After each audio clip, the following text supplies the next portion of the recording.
In the winter of 1806, a 23-year-old Boston merchant named Frederick Tudor loaded a ship with 130 tons of ice cut from a frozen pond in Massachusetts and sailed it to the Caribbean island of Martinique. The ice melted before he could sell most of it. He lost everything. He went back to Boston. He cut more ice. He found a better ship. He sailed again. He lost money again. He kept going. For the next 15 years, Frederick Tudor lost money on ice, with a consistency and a creativity that impressed even the people trying to collect his debts. He was imprisoned for insolvency. He was laughed at in the Boston papers, which had been calling him the Ice King, in the specific satirical register that a city reserves for its most spectacularly deluded entrepreneurs. He did not stop. Because Tudor understood something about ice that the Caribbean merchants who turned him away, the Boston creditors who imprisoned him, and the newspaper editors who mocked him did not.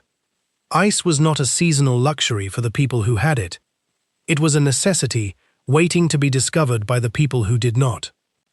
And the people who did not have it, the tropical populations of the Caribbean, of India, of South America, of the American South, would pay prices that the people who had it could not imagine once they understood what they were missing.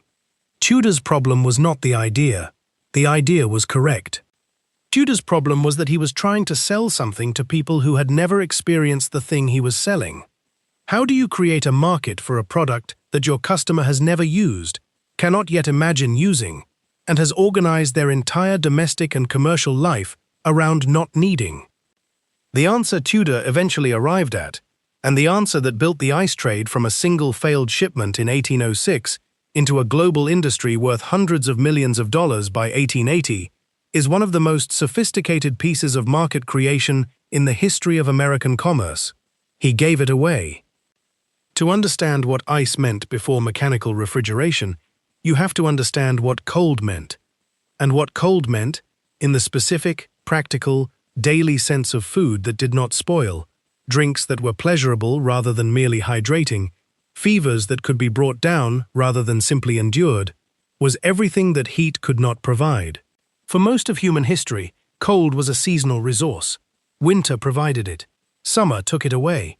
And the gap between what cold could preserve in winter and what the summer heat destroyed was one of the fundamental constraints on how human civilization organized food supply, medical care, and basic domestic life. The wealthy had always known this. The ice pits of ancient Mesopotamia, described in texts from around 1700 BC, stored winter ice for royal use through summer months.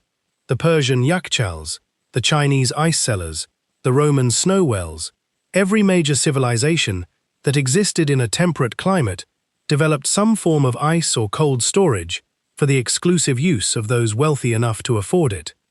In China, the harvesting and storage of ice was a government monopoly from the Zhou dynasty, roughly 1000 BC, with ice harvesting officials recorded in the bureaucratic structure of the imperial court.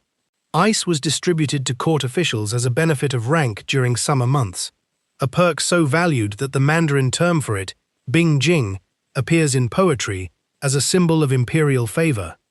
In ancient Rome, snow was carried down from the Apennine Mountains in insulated vessels and sold in the markets of Rome at prices that placed it beyond the reach of anyone but the wealthy. The Emperor Nero was reportedly so devoted to snow-chilled drinks that he sent runners into the mountains to obtain it, a supply chain for cold beverages stretching over 100 kilometers, maintained at imperial expense, for the pleasure of a single consumer.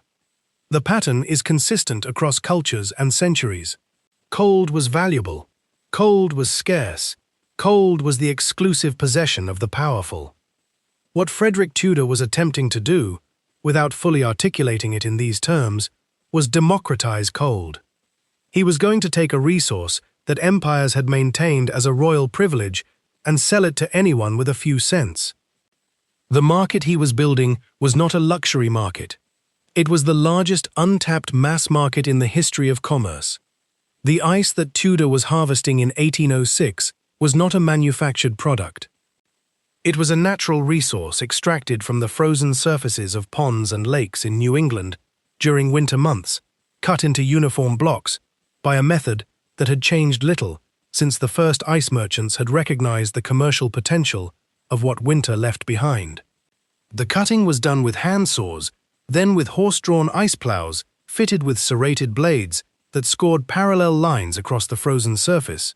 The scored ice was split into blocks with chisels and crowbars, slid along channels cut in the ice surface to the shore, hoisted onto wagons, and transported to ice houses where it was packed in sawdust, the most effective insulating material available, and stored for summer use.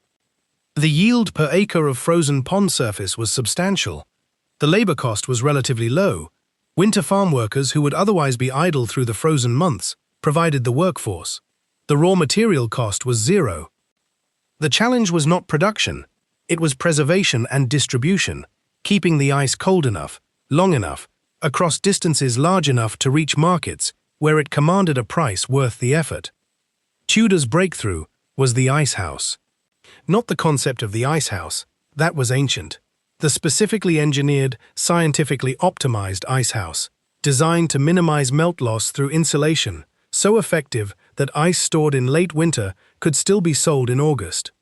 Tudor worked with an engineer named Nathaniel Wyeth to develop icehouse designs that reduced melt loss from the 30 to 40% that conventional storage produced to less than 8%.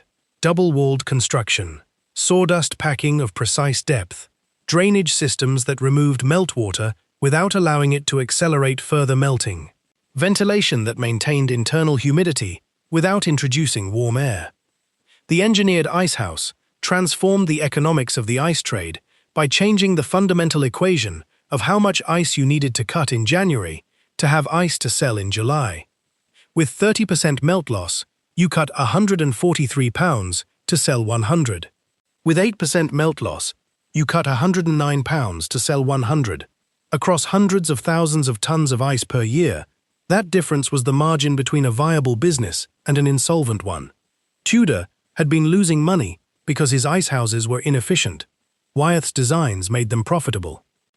But the market still had to be created. The market creation strategy that Tudor employed in the Caribbean in the 1820s, once he had solved the preservation problem, was the specific piece of commercial thinking that separates him from every other ice merchant of his era. He built ice cream parlors. Not because he was in the ice cream business, because ice cream, cold, sweet, novel, delicious, impossible to produce without ice, and available for the first time to populations who had never tasted it, was the most effective demonstration of what ice could do for a person who had never experienced ice. The Caribbean merchant who had never needed ice did not know he needed it until he tasted what ice made possible. The cold drink, the chilled wine, the preserved meat that lasted 3 days longer than it had the day before, the fever patient whose temperature could be brought down with ice packs rather than endured. These were not abstract benefits. They were immediate, physical, unmistakable improvements in the quality of daily life, improvements that, once experienced, created a demand for the conditions that had produced them. Tudor did not try to explain the value of ice to the Caribbean merchants. He let them taste it. Then he made sure the supply was there to serve the demand he had created. This is the specific commercial genius of the Tudor strategy, not the logistics, not the engineering, not the financial persistence that kept him operating through 15 years of losses. It was the understanding that a market for a new product cannot be created by explaining the product. It can only be created by letting people experience it. The experience of cold, in a climate where cold was something that happened to other people, somewhere else, in winter, was not a thing that words could convey. It had to be tasted. By 1833, Tudor had successfully established ice markets in Havana, Charleston, New Orleans, and Calcutta. Calcutta deserves its own paragraph. The shipment of ice from Boston to Calcutta, a journey of approximately 16,000 miles around the Cape of Good Hope, taking 4 to 5 months, carrying ice that was cutting in January and arriving in May, was the most ambitious logistics operation in the history of the ice trade, and its success was the proof of concept that transformed ice from a regional American business into a global commodity. Tudor's ship, the Tuscany, arrived in Calcutta in September 1833 with approximately 100 tons of ice still intact, roughly half of the 200 tons loaded in Boston. The loss was higher than Tudor wanted, but lower than the skeptics had predicted. The British colonial administration in Calcutta, which had been operating without reliable ice for the entirety of its existence, in a climate where temperatures regularly exceeded 40 degrees Celsius, responded to the arrival of Tudor's ice with something approaching institutional gratitude. The Governor-General of India provided Tudor with land for an ice house. The local press celebrated the shipment. British residents of Calcutta, who had been drinking warm beverages, eating rapidly spoiling food, and treating fevers without the benefit of ice-based cooling, discovered what the Caribbean merchants had discovered a decade earlier. Cold changed everything. The Calcutta ice trade continued for decades. Tudor's Boston ice, cut from New England ponds in January, shipped around the world, arriving in the Indian subcontinent in the height of summer, became a standard feature of colonial life in British India. The phrase, "ice from Boston," became, in Calcutta English, a synonym for luxury, so unexpected as to be almost miraculous. Henry David Thoreau, sitting at Walden Pond in 1846, watching ice cutters at work on the frozen surface of the pond he had come to contemplate in solitude, wrote that the ice being cut around him would end up in the hands of people in Calcutta, that the water of Walden Pond was mingling with the sacred water of the Ganges. He was not speaking metaphorically. The ice cutters working Walden Pond in January 1846 were, in literal fact, cutting ice that would be shipped to India. The pond that Thoreau had chosen as his retreat from commerce was one of Tudor's ice sources. There was nowhere by 1846 that was outside the ice economy. The scale of the ice trade at its peak, roughly 1870 to 1890, before mechanical refrigeration began its displacement, was an industry that the people who built it could not have imagined when Tudor loaded his first ship in 1806. By 1880, the United States was harvesting approximately 8 million tons of natural ice per year. The industry employed approximately 90,000 workers in harvesting, transportation, and distribution. Ice houses existed in every significant American city. The icebox, the domestic ice storage unit that preceded the refrigerator, was a standard feature of middle-class households across the United States and Europe. The ice trade had done what Tudor's Caribbean ice cream parlors had demonstrated in miniature.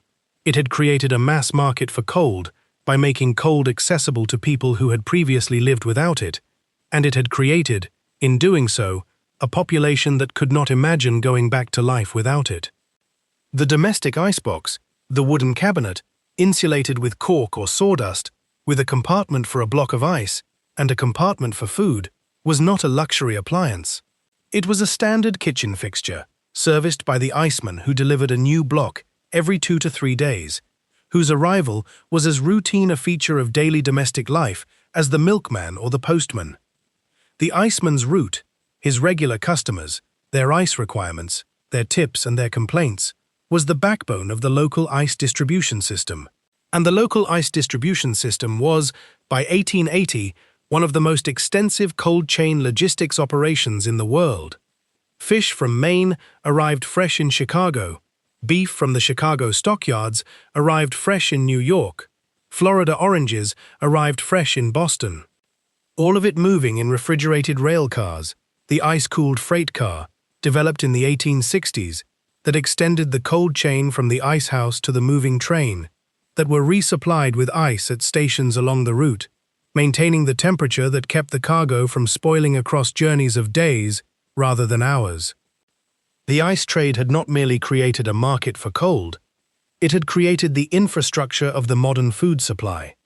The refrigerated supply chain, the cold chain that today moves fresh produce, meat, dairy, and pharmaceutical products across the world, traces its direct institutional ancestry to the ice-cooled railcar of the 1860s. Tudor's ice was the prototype. The threat to the natural ice trade came not from a competitor, but from the sky. In the winter of 1890, the temperatures across the northeastern United States remained unusually warm. The ponds did not freeze to the depth required for commercial ice cutting. The harvest was dramatically below normal. Ice prices spiked, supply contracted. The businesses and households that had organized their operations around reliable ice supply were confronted with the possibility that the supply was not as reliable as they had assumed. The warm winter of 1890 was not the end of the natural ice trade. It recovered the following year and continued into the early 20th century. But it demonstrated a vulnerability that had always been present in an industry built on a natural resource, whose production was entirely dependent on winter weather. What if the winters got warmer? The question was not immediately existential, but it was the question that made mechanical refrigeration, which had existed as a laboratory technology since the 1850s and had been slowly developing toward commercial viability through the 1870s and 1880s, suddenly interesting to investors who had previously been content with natural ice. The natural ice industry had assumed that its raw material was unlimited and reliable. It was neither. Mechanical refrigeration, the compressor-based system that could produce cold on demand, indoors, regardless of season, without dependence on weather, offered something that natural ice could never offer: certainty. The transition from natural ice to mechanical refrigeration was not instantaneous. It was a 20-year displacement, from approximately 1890 to 1910, during which the two technologies competed, with mechanical refrigeration progressively gaining ground as its cost fell and its reliability increased. The natural ice industry did not surrender gracefully. It argued, with some justification, that machine-made ice was inferior in quality to natural ice.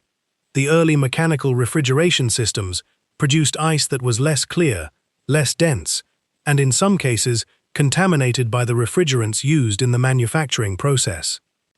It argued that natural ice, harvested from clean rural ponds and stored in properly maintained icehouses, was safer than machine-made ice produced in urban facilities whose hygiene standards were not always adequate. These arguments were not entirely wrong. There were documented cases of contaminated machine-made ice causing illness in the late 19th century. But the natural ice industry had its own contamination problem, one that was becoming increasingly difficult to ignore. The ponds from which natural ice was harvested were not, by the late 19th century, the pristine rural water bodies they had been in Tudor's time. Urban growth had encroached on many ice ponds. Agricultural runoff contaminated others. The biological quality of natural ice, which had been assumed without examination for decades, was increasingly suspect as bacteriology developed the tools to examine it. The argument between natural and machine-made ice was, ultimately, not settled by quality. It was settled by economics and by the domestic refrigerator. The domestic refrigerator, the electric, mechanically refrigerated household appliance that replaced the icebox, was commercially introduced in the 1910s and adopted by the American middle class with a speed that reflected the accumulated desire for cold that the ice trade had spent a century creating. Frigidaire, Kelvinator, General Electric, Westinghouse, the manufacturers who mass-produced domestic refrigerators in the 1920s, were not creating a new market. They were inheriting one. Tudor had created the market for cold in the American household. The icebox had habituated the American consumer to the expectation of cold, fresh food. The iceman's route had established the routine of cold storage as a feature of daily domestic life. The electric refrigerator did not need to explain why cold food was better than warm food. The ice trade had already done that. It offered something the ice trade could not: cold that did not require a delivery, a block, a drip pan, or a relationship with the iceman. Cold, available always, requiring nothing but electricity and the compressor that ran quietly in the corner of the kitchen. The natural ice trade, which had employed 90,000 workers at its peak, was essentially finished by 1930. The last commercial natural ice harvesting operations in the United States closed in the 1950s. Frederick Tudor died in 1864, wealthy. The man who had been imprisoned for debt over ice, mocked in the Boston papers, called deluded by everyone who heard his plan, died worth approximately $4 million which in 2024 terms represents a fortune of well over 100 million. He did not live to see the electric refrigerator. He did not need to. He had already seen his idea vindicated in a way that exceeded anything his original plan had proposed. He had gone to Martinique in 1806 with 130 tons of ice and a theory that people who had never experienced cold would pay for it. By 1864, ice was moving from New England to India, to the Caribbean, to South America, to Australia. Cold chains were feeding cities. The icebox was in middle-class kitchens across America and Europe. The concept of cold food, of meat that did not spoil, of drinks that were pleasurable, of fevers that could be managed, had been so thoroughly integrated into the expectations of daily life that people who grew up with it could not imagine living without it. Tudor had not sold ice. He had sold the idea that cold was something everyone deserved. The electric refrigerator that replaced his trade simply made the delivery more efficient. The demand was always his. The ice that Frederick Tudor cut from a Massachusetts pond in January 1806 and sailed to Martinique was the same substance, the same water, frozen by the same winter cold, that Nero had sent runners into the Apennines to obtain. 2,000 years separated them. The fundamental desire was identical. Cold water is better than warm water. Cold food lasts longer than warm food. Cold reduces fever in a way that warmth cannot. These are not discoveries. They are observations so ancient that their first articulation is lost in the period before writing. What changed between Nero's mountain runners and Tudor's ice houses and the electric compressor in your kitchen was not the desire. It was the access. Nero had an empire to send for ice and could only obtain enough for one man's drinks. Your refrigerator obtains cold continuously, automatically, for the price of a few cents of electricity per day, available to anyone with a power connection. The democratization of cold, the specific project that Tudor began on a failing ship in 1806, is now so complete that its completion is invisible. You open the refrigerator without thinking about what it took to make opening a refrigerator, without thinking about it possible. The frozen pond in Massachusetts, the sawdust-packed ice house, the ship that sailed around the Cape of Good Hope, the ice cream parlor in Havana, the iceman's route, the refrigerated rail car, the electric compressor. Each one replaced the one before it. Each one made the next one possible. The ice in your glass right now is Frederick Tudor's ice. He just found a better way to get it to you.